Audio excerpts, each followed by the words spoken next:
Today I'll be taking my wife's ultra dusty PlayStation 5 and turning it into something truly special. But I'm not joking, this thing is seriously dusty.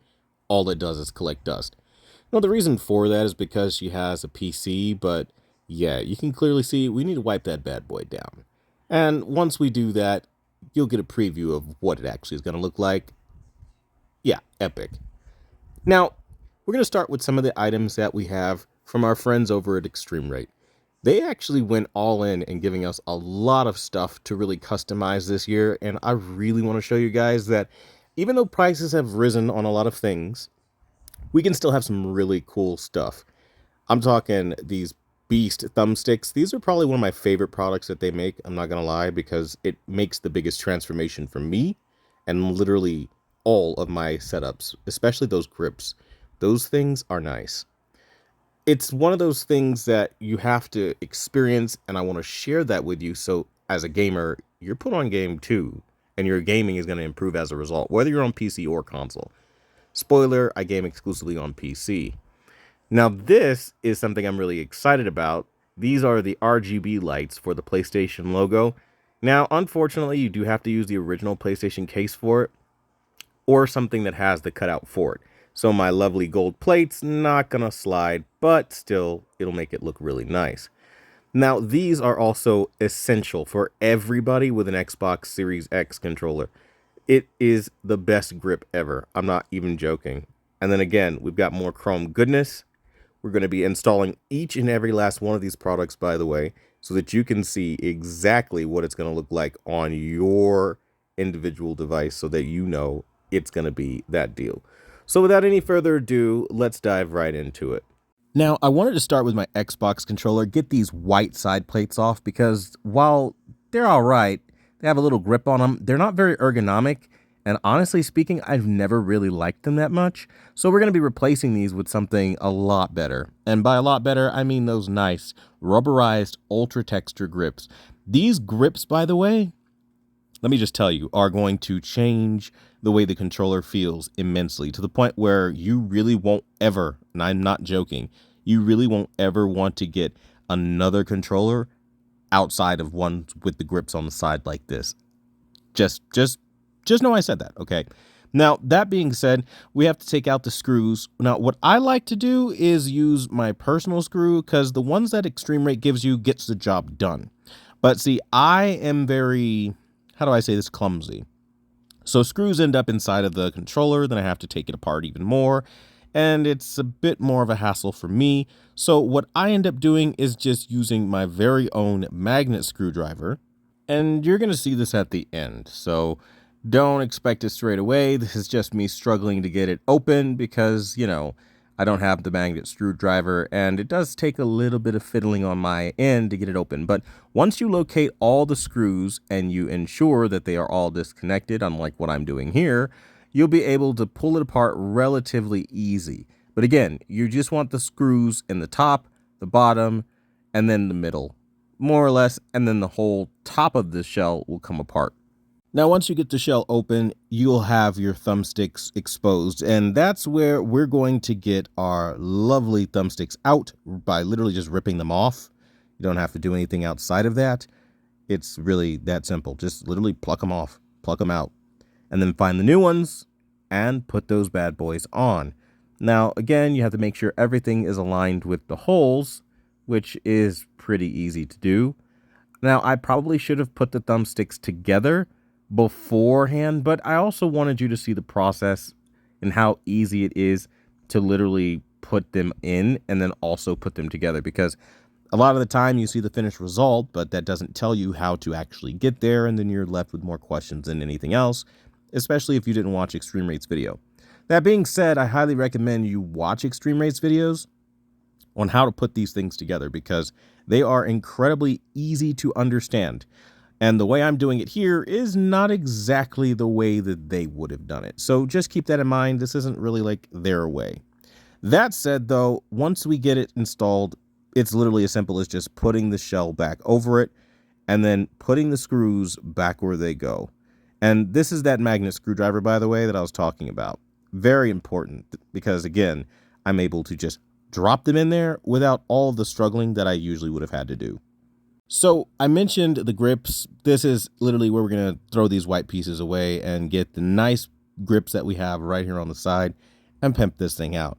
But I did need to change those thumbsticks first because they were a bit worn down from play sessions, and it's always good to keep your thumbsticks rotated ever so often so you're not just playing on plastic nubs. That being said, again, similarly, just line it up and literally snap it in place, and it is literally that easy. And when I tell you this feels so good in the hand, I'm not joking. It's literally so sturdy and literally so robust in the hand. It feels like what it should have been day one, like literally what I was expecting. But it really does feel quite good to hold. Now, back to the PlayStation 5, because I'm sure you guys were probably like, why is he showing me an Xbox controller? I like to just show you guys what's possible for refreshing, honestly, both systems, but more so the PlayStation 5 for this particular video. And as you can clearly see, it's so easy to pry off this bottom piece here. And once you do that, you can insert different base plates, giving your controller literally a different vibe and a different look each and every time that you want to use it. My personal favorite so far is this setup right here. It's like this clear ocean blue kind of look. It is so beautiful with this chrome gold and matte black. It looks clean, like wildly clean. And the fact that my controller does have RGBs in it makes it even sweeter to use, but I'll digress. To get it off and put another faceplate on takes literally minutes. Snap it off like so. Find the next one that you want. In this case, we're going to go for an Iron Man look. Because, come on, who doesn't love Iron Man? Come on, black, gold, and red has to happen. And once we get that all squared away, snap it back in place, literally like so.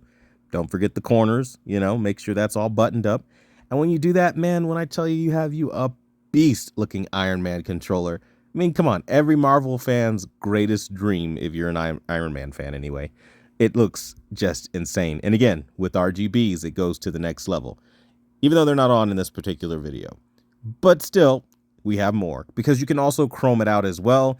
And it just adds that extra level of opulence and elegance. So like you're the one with the special controller. Everybody knows when you roll up because your controller quite literally looks like a king's controller, unlike the stock default controller everybody else would be using, which again, just makes you feel more invested in your game too. Now that said, let's get this RGB light installed. So you line up the silicone pieces with the PlayStation logo. It's not hard at all. You literally cannot mess it up. They only go one way. So all you're going to do is literally plug them inside of where they go. Now, sometimes you might think it will fit if you put it a certain way. And if it bounces out, you have it upside down or the wrong way, as I did, and I had to literally flip it, even though I'm literally still trying to push it in the same hole that it doesn't go in, until I realized, oh yeah, it goes upside down. Yeah, it goes upside down. And voila, there you go.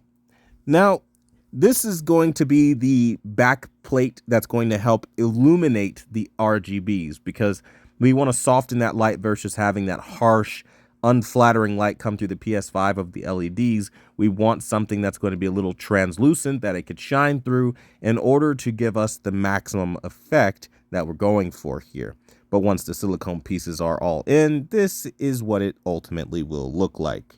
So now we take the RGB lights and we get the tape off, which you're going to have to fiddle with it a little bit, but just to check it out, those are what the RGBs look like. You have a cord at the bottom, and you just sit there and you peel the adhesive. Now, you don't want to do it too tough, because if you do, you'll actually end up peeling off the adhesive with the paper covering, and you don't want to do that. So if you find that you're doing that, just find another spot like I did here and then peel from there.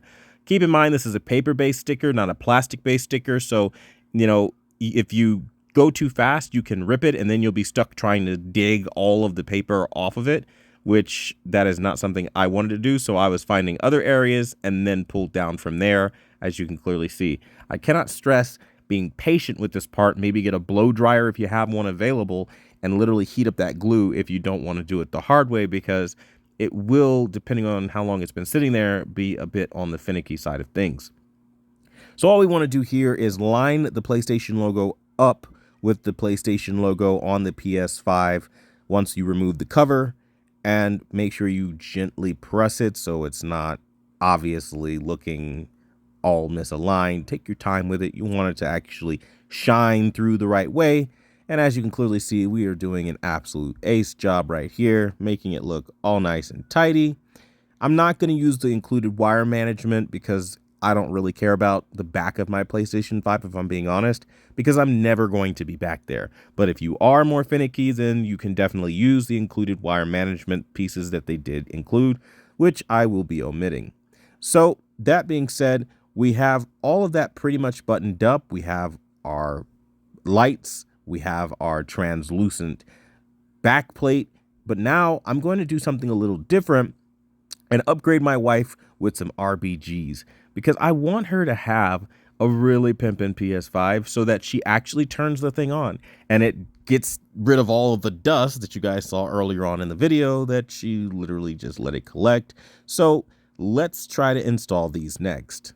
The first thing I'm going to do is wipe the thing down. I don't want my PlayStation filled with all that dust. It is not going to stick if I do that, and I just basically wasted the product.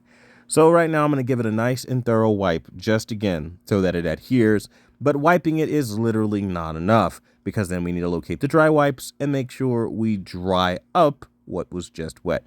Now, counteractively, if you really don't feel like using the dry wipes, you don't really have to. I guess you can hypothetically sit there and blow it because alcohol will dry faster if you blow on it. But I felt like wiping it down and making sure I was getting any excess dust. As you remember, the PS5 was crazy dusty. So we needed to actually do this extra step just to ensure adhesion and a secure fit. From there, it's literally as simple as sticking on the RGB lights on the perimeter inside of the case. You don't want to do it on the outside where you see the ridges. You want to be inside the ridges. Now, I like using the pry tool to just push it down a bit more to get a little bit more of a flush tuck so it's not sticking out a bit from the fan as much. Again, it's not going to be perfect. You are going to have some overlap as well. So again, do keep that in mind. It is just going to happen, especially once we get to the other side where the SSD is at. You are going to have to go over the SSD door. So again, do keep that in mind when you are doing swaps of SSDs and things like that. This is an RGB strip though, guys. It's not going to be hard to temporarily remove it so that you can, again, put an SSD upgrade if you didn't already do it day one.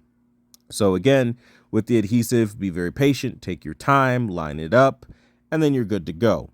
Now, the plug is on the back, but what I really like is if you use the new RGB lights, they come with their own plug, as you can see right here. So you can actually plug them both in together, which is absolutely ace.